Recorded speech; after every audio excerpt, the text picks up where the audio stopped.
Fontaine de Cuatro Caños. En face de cette fontaine de Cuatro Caños, on pénètre au centre du village de Vilanua, qui n'est autre qu'un enchevêtrement de rues et ruelles, avec des édifices aux solides murs de pierre et ouvertures en bois et fer forgé. Les rues s'articulent autour de deux places principales. L'une est la place Mayor et l'autre, où nous nous trouvons, la petite place ou place de la Fontaine. Ces rues sont ouvertes vers le sud pour profiter du soleil et de la lumière au maximum, comme on le constate dans les rues San Esteban, Fassi, Escuelas, Mediodía et Ramón la Casa. La maison pyrénéenne aragonaise n'a pas une typologie uniforme. Il s'agit de maisons en pierre avec un toit en losa, plaque de pierre ou en ardoise. Les maisons sont construites au niveau inférieur de la rue pour avoir plus de fraîcheur l'été et moins froid l'hiver. L'étable et la cave se trouvaient au rez-de-chaussée. Au premier étage, on trouvait la cuisine et une alcôve, et sous les toits la falsa, mot aragonais pour désigner le grenier. La maison populaire ne se limite pas à son espace inférieur. D'un côté ou de l'autre de la porte, ou de chaque côté, se trouve un banc en pierre adossé au mur. Son nom traditionnel est Poyo. Il servait à l'origine de support aux paquets d'hiver, pour faciliter la charge et la décharge des montures, ainsi que d'aide pour la montée sur les bêtes. Le plus remarquable se trouve à la maison Rosito sur la place Mayor, mais il n'a plus d'autre utilité que de s'y asseoir pour passer un petit moment. Certains lieux conservent des constructions typiques de style rural, comme la maison Tati.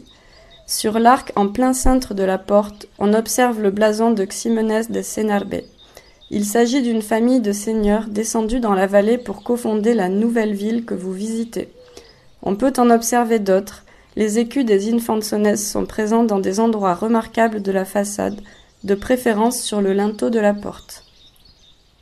En continuant, on rencontre un élément fondamental et qui caractérise la maison pyrénéenne, la cheminée. Elle a une forme conique, un conduit extérieur de forme et hauteur variable, des trous pour évacuer la fumée et une finition au sommet. La jonction du toit est scellée avec du plâtre.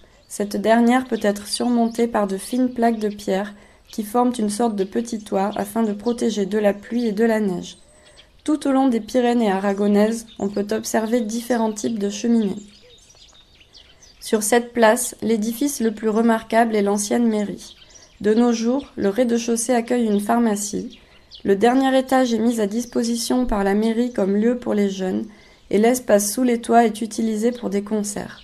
Sur la façade, notre attention se porte sur une singulière fenêtre cruciforme de style gothique tardif et d'influence française.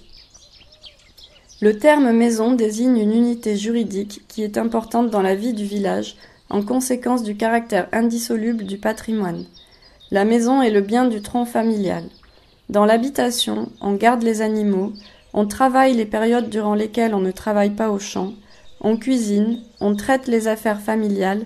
En définitive, on vit, au sens le plus large du mot. Pendant notre balade, on se rend compte que les vestiges des époques passées rejaillissent à travers les façades, les rues, les places, tout en arrivant à conserver la richesse architecturale que le village possédait autrefois.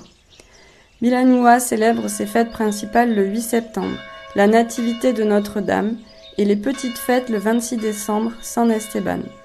De plus, le 24 juin est une journée festive avec le pèlerinage de San Juan.